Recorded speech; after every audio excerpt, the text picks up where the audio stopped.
Ladies and gentlemen, right this very moment, President Trump is cracking down on all of the crime and mayhem that's been taking place on the streets of Washington, D.C., and as I'm sure all of you can imagine, all of the far-left radical progressives are absolutely losing their minds.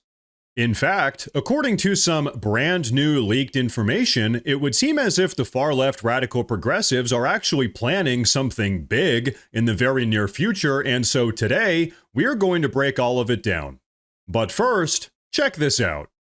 Washington, D.C. has been a violent, lawless mess for years now, and as I'm sure you all know, it's been solely and exclusively governed by Democrat mayors ever since 1975. That's a full 50 years of Democrat-operated failure.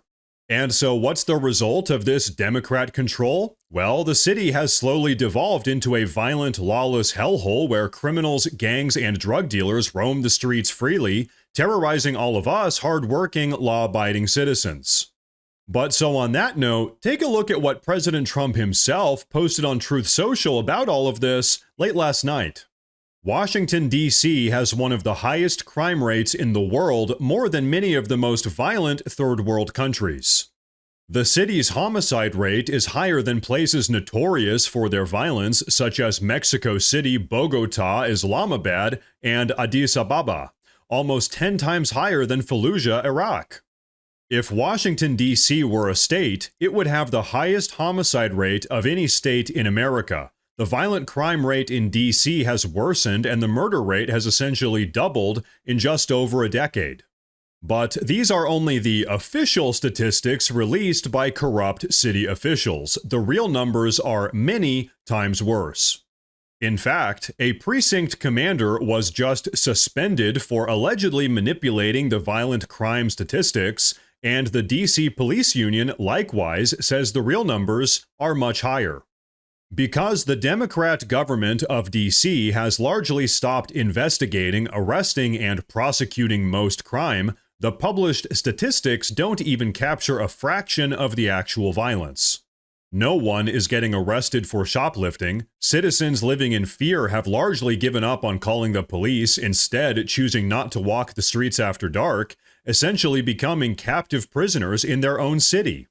Stores lock up their merchandise behind glass walls. Gang youth violence is so common it goes largely unreported. Vehicle theft in D.C. is more than 3 times the national average.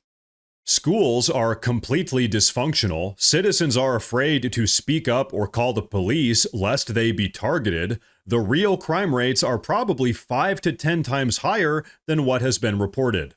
Washington, D.C. has been under siege from thugs and killers, but now D.C. is back under federal control where it belongs. The White House is in charge.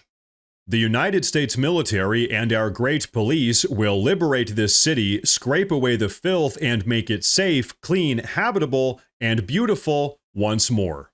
And so, ladies and gentlemen, really, this is just an absolutely perfect example of what happens when the Democrats are in charge. Crime and violence skyrockets under their leadership. Then they try to manipulate the numbers to make it seem like it's really no big deal.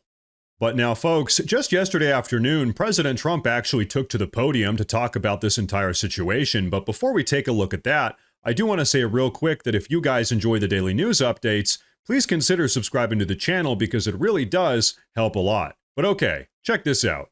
Your federalization of the police has a 30-day limit unless Congress acts to extend it. Are you talking to Congress about extending it, or do you believe 30 days is sufficient? Well, if it's a national emergency, we can do it without Congress, but we expect to be to Congress before Congress very quickly. And again, we think the Democrats will not do anything to stop crime, but we think the Republicans will do it almost unanimously. So we're going to need a crime bill that we're going to be putting in. And it's going to pertain initially to D.C. We're going to use it as a very positive example. And we're going to be asking for extensions on that, long-term extensions, because you can't have 30 days. 30 days that's by the time you do it. We're going to have this in good shape. And don't forget, in the border, everyone said it would take years and you'd have to go back to Congress. I never went to Congress for anything. I just said, close the border. And they closed the border. And that was the end of it. I didn't go back to Congress. We're going to do this very quickly, but we're going to want extensions. I don't want to call national emergency. If I have to, I will. But I think the Republicans in Congress will approve this pretty much unanimously. And so, folks, there you have it. Without a doubt, President Trump is going to be able to clean up Washington, D.C., just like how he completely locked down and cleaned up our southern border. But hey, if he needs a little bit more time to make it happen, the Republican GOP is going to work with him to make it happen. But you know what? The Democrats are so hell-bent on pushing back against every single thing that President Trump tries to do, they've now effectively forced themselves into a position where they've got to defend all of the crime and mayhem that's been going on in Washington, D.C. In fact, take a look at what they had to say about that just yesterday afternoon on CNN. Let it play. But there's an obvious difference between D.C. and any other city in America. You know, a few months ago, I was in Union Station and saw a body hit the floor at the bottom of the escalator in Union Station because there was a murder right in front of me. Up on the second floor, I was going to get a tie, and I heard the shots and saw the body hit the floor. So I've been listening all day long to people trying to make some argument that Washington, D.C. is a safe place. It's not a safe place, and we can argue about statistics and numbers. There's a police commander right now on suspension because there's some allegation that the statistics have been altered. But we can argue about that all day long. Nobody in their right mind who lives there or visits there on a regular basis would tell you that Washington, D.C. is safe, and everybody who goes there knows it, and everybody who goes there knows it. Hold on a minute. I don't know that anybody's saying that Washington, D.C. is a panacea of no crime. Have you been to CBS? Hold on. It's bad. Hey, hold on a second. I lived in D.C. for a long time, okay? Mm-hmm. It's not a panacea of no crime. But I think the point made by Tara, and we have the data, the most dangerous places in the United States, D.C. is not in the top 10 list. Have you ever seen a body drop in Louisville? Because they have a higher murder rate than Washington, D.C. does. The number one place in your home Memphis, state. Tennessee. So I guess the point is, there are a lot of places actually in this country that are very dangerous, maybe more dangerous than D.C. I mean, in terms of homicide rates, it was fourth highest last year. But we're talking about now lots of places that are dangerous in this country. And you know what? Here's my opinion. Every single one of those places should get the very same treatment that Washington, D.C. is getting right now. As far as I'm concerned, President Trump's plan to clean up Washington, D.C. is one of the most justifiable uses of federal resources that we've seen in a very long time. Really, it's not just about the 683,000 Americans living in Washington, D.C., only 0.2% of the total U.S. population. No, really it's about setting a precedent for the entire country. Because hey, here's the truth. We really need to see this type of crackdown in our nation's most violent cities across the country like Memphis and St. Louis and Detroit, Baltimore and Birmingham. We need to stop letting criminal gangs take over American cities. The anarchy has got to come to an end. But you know what? On that note, take a look at this. And the murder rate, you can't keep saying violent crime is down, but the murder rate's up. To the average person, the murder rate's about life and death. You don't brag about a rising murder rate. And the Democrats are, I agree with you, Mika, they're falling into the trap of defending what's indefensible. It's a trap. Yes, it's a trap. I mean, if it's not a winner politically to say, oh, you're wrong, look at the data. Because, you know, if one violent crime happens in a very heavily populated part of the city, people hear about it and it's visceral. They don't want it. And they'll gravitate to the person who appears to be doing something about it. And so, folks, here's the reality. That is probably the most intelligent thing that has ever been said on MSNBC. Americans are sick of the lawlessness and all of the anarchy. We are sick of the excuses, and now the only thing that we will accept are results. That's it. These problems need to be solved immediately, and that is exactly what President Trump is doing.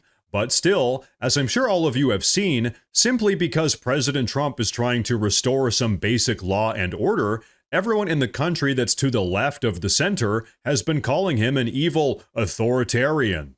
And so on that note, take a look at this.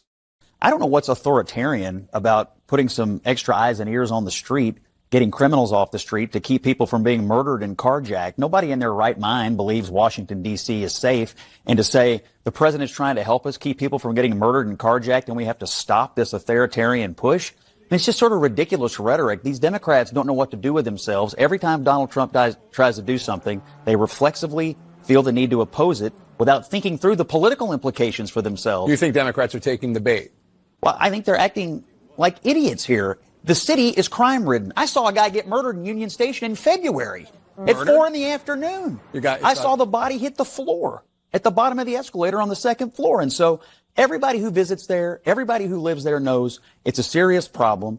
You have extra eyes and ears. They've arrested criminals. They're getting illegal guns off the street. People feel safer. Tourists feel safer. What is the problem? And the answer to that question is absolutely nothing. But you know what? Let's really break all of this down. The Democrats have been calling President Trump a racist, fascist, Nazi dictator for 10 years now, and guess what? It's never worked. Let's be honest, he's won the last 3 presidential elections, so their rhetoric is clearly falling flat. And now, because they're just completely incapable of learning from their failures, they're just doubling down and hiring paid protesters to continue pushing all of their failed anti-Trump policy points. In fact, take a look at this.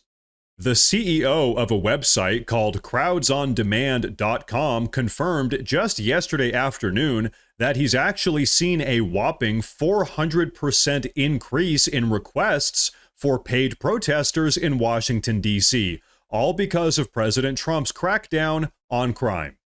And as it would turn out, some of these paid protests have actually already started taking place. Take a look at this. Danger, danger, there's a fascist in the White House. Danger, danger, there's a fascist in the White House. It's up to us to drive him out. It's up to us to drive him out. Folks, how pathetic is that? And like we said earlier, all of these people are getting paid to be there. None of these anti-Trump protests are actually authentic. And so this is exactly what I'm talking about. The far-left radical progressives are so desperate and they have so little support from actual real Americans that now they're just paying a bunch of people to protest and march around the streets, yelling, shouting, and screaming like a bunch of idiots because they don't have any actual authentic supporters. But as you all know, this isn't even the first time that they've done something like this. Just a couple of months ago, we all saw tens of thousands of these fake protesters at the No Kings protests, during which all of the far-left radicals melted down because President Trump had the audacity to start deporting all of the illegal aliens that have invaded our country. And so you know what? Here's the reality, folks. Here's the final takeaway. Never-ending tolerance isn't a virtue, and when it comes to crime, mayhem, and lawlessness, in fact, it's the exact opposite. As they say, you get what you tolerate, and the truth is that we've tolerated all of this mayhem and anarchy for far too long. We all need to collectively come together and say enough is enough and finally hold all of these criminal delinquents accountable, which is exactly what President Trump is doing right this very moment. And so, folks, hey, as far as I'm concerned, what President Trump is doing right now in Washington, D.C. is really just one of the first steps needed to finally make America great again.